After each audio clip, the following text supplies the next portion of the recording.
Hey everyone, welcome back to the channel.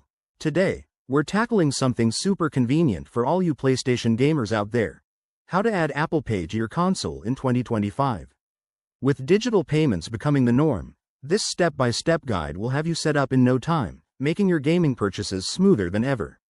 Let's jump right in. First things first, make sure your PlayStation is running the latest software update.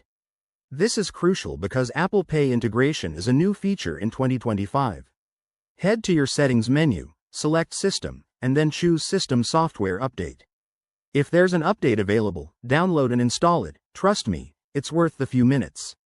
Next, you'll need an active Apple ID with Apple Pay already set up on your iPhone, iPad, or Mac.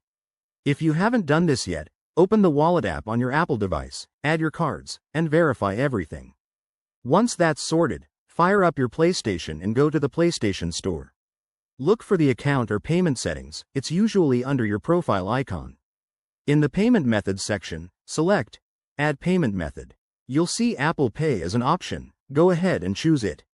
The system might prompt you to scan a QR code on your TV screen using your iPhone's camera, or it could send a verification code to your Apple device. Follow the on-screen instructions to confirm, and boom! Your Apple Pay is now linked. Before you go on a shopping spree, test it out with a small purchase in the store to ensure everything works seamlessly. Keep in mind that this feature might not be available in every region, so double-check your location settings if you run into issues. There you have it, folks.